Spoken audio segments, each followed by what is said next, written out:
Hey guys, this is Corey here with Concert Crap, and I'm here speaking with Uliana, the vocalist for the band Cilver. How are you doing today, Uliana? I'm really good. How are you? I'm doing very good. Thanks again for doing this. All right, let's get into it. Who is Cilver? What are they all about? We are a five-piece from New York City, and we are extremely diverse, background people, and in terms of we are coming from very different places of the world. Uh-huh. We all live in New York. We are all Americans. Some of us are first generation, some of us are second generation, but it's a blend. Just I think among the whole band, we're like representing about I don't know. Let's see, Romanian, Armenian, Spanish, Moroccan, Italian, Vietnamese, Cuban, Russian, and Iranian. How did you how did you get into music yourself? Can you talk about like a brief history about that? Sure. I mean, I always loved music, and I grew up in a family that I think they loved music, and I think that's probably what gets a lot of people into music. If you have like a family that really loves listening to anything, so yeah, my mom was singing, obviously not professionally, but and then eventually, I guess I picked up on that a little bit, and I fell in love with rock. Hmm. And that was it. That was it for me. And I had my high school bands. I had my a lot of projects until Cilver, formed, and every time it was bigger and better. And I'm extremely proud because I think having music in my life gave me such a different life in general, and just saved me from a lot of things that I could have done wrong. Uh-huh. So definitely, it's not just the lifestyle; it's almost the cult for me. Hmm. Being a musician is, it means more than just getting up on stage and performing the song. It's about connecting So, with people, right? well, that is very important to me. Yeah, I mean, I think probably it should be for every artist. I would say everyone probably would say that, but for me, it is important to make sure that the songs we write, the lyrics we write, make a strong connection, and people actually get to say, yeah, I've been through that. Yeah, I understand what you're talking about because, Hmm. I'm going through a hard time right now. And we get a lot of those messages, or we share stories at the show with people after the show. They open up, they want to know what the lyrics are about. That means a lot to me Hmm. because I take pride in the words that I write, and they're meaningful. They come from a place that's very real. So that that is always something extremely important to make sure we are connecting to to the our audience. Hmm. What artists did you connect with growing up listening to them? Oh my God. Just to name a few. It's such a weird mix. I have like the weirdest but I mean, I think System of a Down was one of my favorite bands. Uh-huh. My background is I'm three-quarters Romanian and a quarter Armenian. So, Hmm. and I was born and raised in East Europe. So I know a lot about the things that the band stands for. And obviously, I love the sound. That's some of my biggest influence, I would say. I don't know. I like Led Zeppelin a lot. So Hmm. it's such a weird mix of things. Fleetwood Mac. I love a lot of the 70s, so it's very weird. I love the Doors. I don't know, some newer stuff. Uh, I don't know. I can just keep going. The Deftones, Muse. Uh, No worries, no so worries. those were my influences. I would say extremely eclectic. Okay, let's talk about your new album. We were just talking about it before. Not the End of the World. It was just released. What's been the reception, the overall reception to that? Yeah, I mean it's our debut album. I wasn't expecting much, not much, but I had not set myself up to failure. Be like, oh, I'm gonna think this is gonna go amazingly, Hmm. wonderful. I was like, let's just hang tight and see what happens. And once the album was out, we released a couple of songs prior to the launch date, and the reaction was great, and I was like, okay, this is good. And then when the album was finally out, people start pointing songs, and it was very literally overwhelming to see the amount of love that it got from our people. Everyone was having a hard time, because we ran a couple of questions on our Facebook page, and we said, hey, can you give us your favorite song? We want to know. And it's such a mix. People have a hard time saying, I love the whole thing. And when I hear that, obviously, it's like the highlight for us. It's been absolutely wonderful to put an album like that and feel like the love and people being extremely grateful for the music that we put out. It is a payoff for the hard work that we put into it. So I think that, and then we got a lot of great reviews from different webzines, and I'm very grateful. Now we're on tour with 6 a.m. And it's going over very, very well. Today is our second date, actually.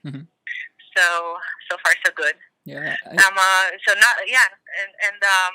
I guess last thing that I want to say is that Not the End of the World, that's the name of the record, has been, a huge body of work. Every single song is extremely written from with a lot of, I don't know, I guess, truth. How long did it take you? Very much. I'm sorry. How long did it take you to write the whole album? You know what, they say you have your whole life to write your first album. Yeah. Right. I mean, we had a couple of songs written prior to us getting signed to E1. And we put out a EP about 2 years ago. And some of those songs made it on the album, and then we wrote a couple of new songs. I would say collectively, including the EP, the songs that we wrote on the EP, we had a writing session that was meant to end up as the EP that we wrote, and that was about 6 months. And then we had about another 6 months that we focused on getting more songs done to do a full record.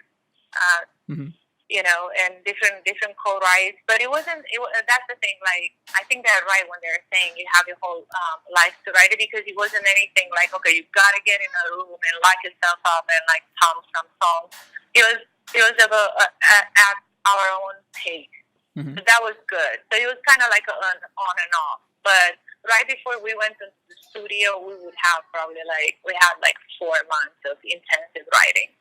So I don't know. You be the judge. The answer is, I don't know. Probably 4 months before we went to write the additional songs, and then some other 5 months when we wrote the EP. And this is the album is a combination of those two.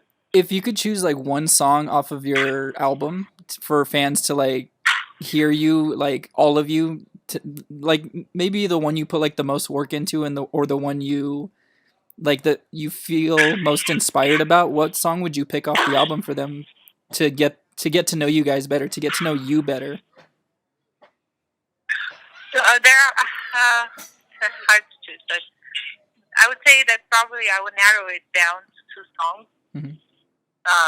The first one would be I'm America, which obviously talks about, it's an anthem for unification, and talks about how you being as an American, how you feel and how we feel about this country, and it's basically defines us. And I think at a certain point should define every single American, struggling to come here, leave something behind, and a life and a family, and move on for a better future. If not for you, maybe for your children. So the sacrifices that people make to be here are great, and I think we should never forget that, because maybe your parents did that, so we can talk today on the phone.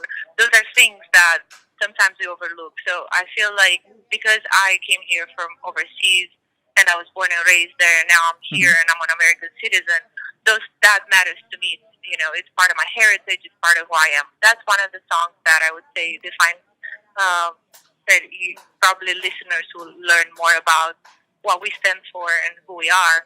And the second song that I really like as a woman is Headstone, Hmm. and it basically kind of tags a little bit more on the sexual inequalities between men and women, Hmm. and how okay it is in our society to, you know, as a man to, you know, get around and, you know, do the things that you want to do, and everyone just thinks that you're, you know, maybe cool, that you can get all the girls and like do the things that are, you know, not so nice, and then if a woman would do that, would be so judged and cataloged as like maybe, you know, called so many names, Hmm. and it's like literally the other side of the spectrum. Yeah, both of those songs are great. So, Those are both great songs. I really enjoy both of them. so thank you. Yeah, so those are the two songs that I would say for me mean a lot. Okay. You mentioned you guys are on tour with 6 a.m. I know you're playing a show tonight, and thank you for squeezing this in. I know you're playing with them for a few more shows, and then Hellstorm and Lacuna Coil.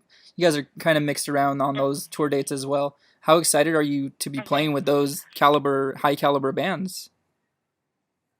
Yeah, I mean, everyone on stage is amazing to watch. And when you are on tour with a band that you're watching every night and you never get bored, Hmm. you know that the bar is set high.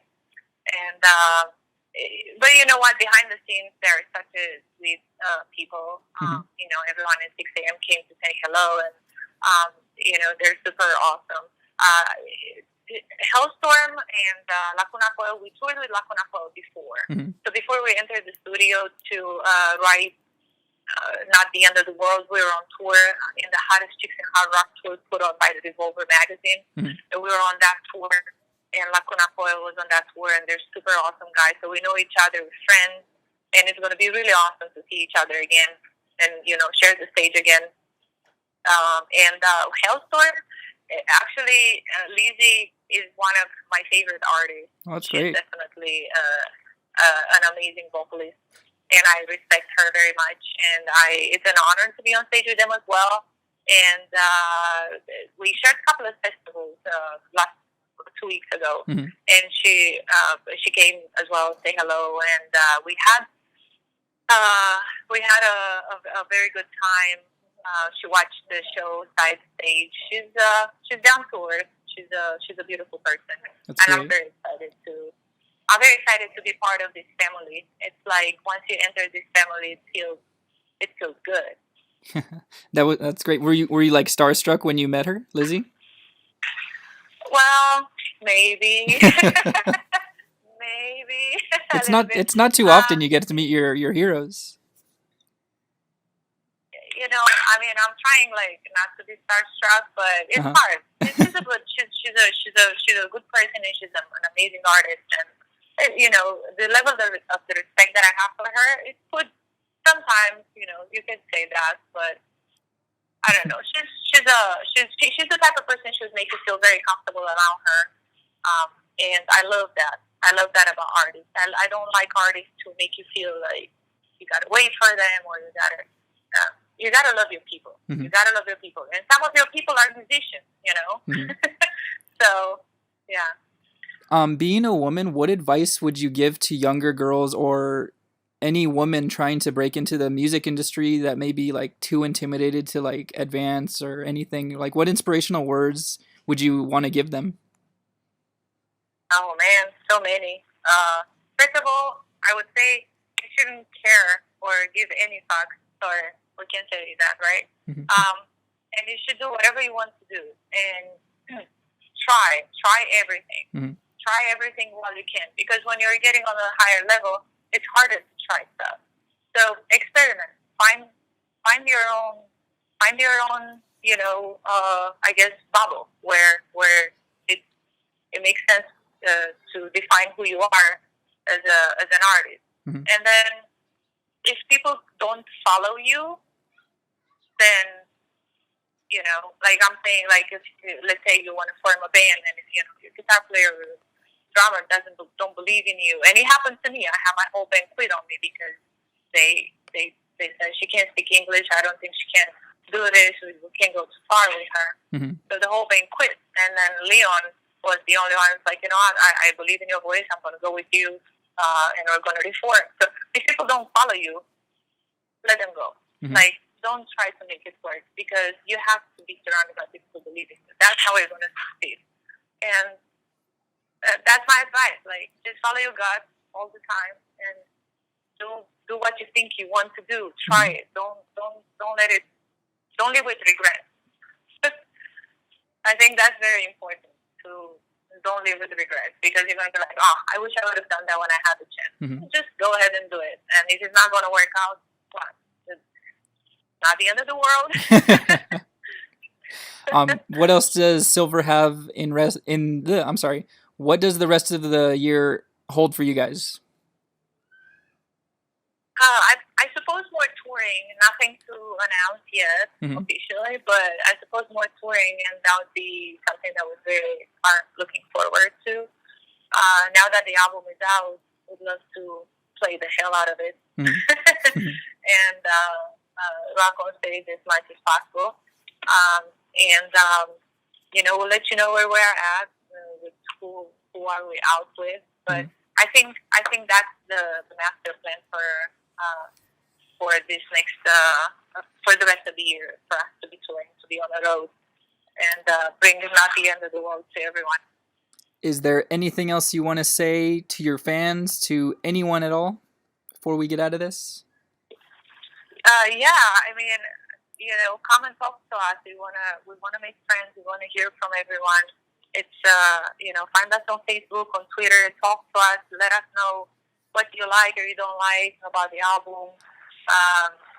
What would you want to see from us? Some people are asking for guitar tabs. Some people are, want the lyrics transcript. Let us know what and how we can communicate. We love doing that. That's our thing. So don't be a stranger. Just, we are here, and we cannot wait to hear from you and from your opinion about everything. All right. Thank you again, Uliana. Make sure you guys pick up a copy of Not the End of the World. Let us know what you guys think of Cilver in the comments section below. That's Cilver with C-I-L-V-E-R. Give this video a thumbs up. Don't forget to subscribe to our channel. This has been Corey with Concert Crap, and we will see you guys next time.